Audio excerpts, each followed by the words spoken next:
បាទវាសួរពុកម៉ែបងប្អូនបាទថ្ងៃនេះជាថ្ងៃទី27ខែ5ឆ្នាំ2026បាទថ្ងៃនេះបានរួចការងារពីល្ងាចហើយក៏មកឆែកមើលផ្លែលម៉ើបាទឆែកមើលផ្លែលម៉ើបងប្អូនឃើញទេបាទមកដើមនេះមាន11ធ្លាយបាទ11ធ្លាយមានដើរមានអាផ្លែទុំចិត្តទុំហើយនិងអាផ្លែដែលខ្ចីបាទនេះថាវា2វគ្គបាទនេះពូជប្រេមគឺនៅចំការខ្ញុំបាទផ្លែបងប្អូនមើលតែអត់ទាន់ទុំទេបាទបើទុំវាឡើងពណ៌យ៉ាងផ្កាឈូកស្រស់ជាងនេះឥឡូវវានៅមានលឿងអញ្ចឹងបានន័យថាវាអត់ទាន់ទុំល្អទេមួយចកោមមានជាង10គីឡូនេះបាទមួយចកោមជាង10គីឡូ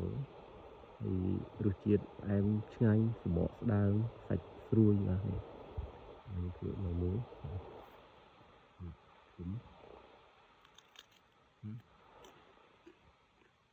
សាច់ស្ដើងសម្បកស្ដើងបាទផ្អែមសំទោសសម្បកស្ដើងសាច់ណែនផ្អែមឆ្ងាញ់មែនទេបាទហើយបើធ្លាយឈុតក្រោយនេះមានមួយធ្លាយចូលចន្លោះ10គីឡូជាង20គីឡូហ្នឹងបាទហើយប្រេមគឺជាពូជមួយដែលងាយនឹងជ្រុះបាទងាយនឹងជ្រុះផ្លែមែនទែនបើយើងអត់មានបច្ចេកទេសគ្រប់គ្រាន់គឺទីមួយផ្លែផ្ទុះបាទផ្ទុះនៅខ្ចីបែបហ្នឹងក៏មានដែរបាទហើយវាជ្រុះបាទអំឡុងពេលប៉ុណ្ណេះគឺជ្រុះរាវបាទតែរបស់ខ្ញុំអត់មានទេបាទពាក់ព័ន្ធជាមួយនឹងបច្ចេកទេសការមេថែដដាល់បាទនឹងពិតជាគន្លឹះដែលយើងត្រូវមានក្នុងខ្លួនក្នុងការមើលថែចម្ការផងដែរបាទមើលនេះបាទផ្លែឆែកមើលបាទដើមទៀតបាទហើយផ្លែទាំងគ្លាយបាទខាងនោះអីក៏ប្រេមដែរប្រេមបាទវារសជាតិផ្អែមឆ្ងាញ់មែនទែនបាទបងប្អូនដែល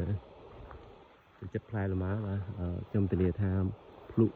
ពូជផ្លែប្រេមនេះហើយគឺជាប់ចិត្តតែម្ដងបាទសាច់ស្រួយឆ្ងាញ់តែម្ដងសាច់ច្រើនសម្បកស្ដើងអញ្ចឹងបាទគ្នាបាទ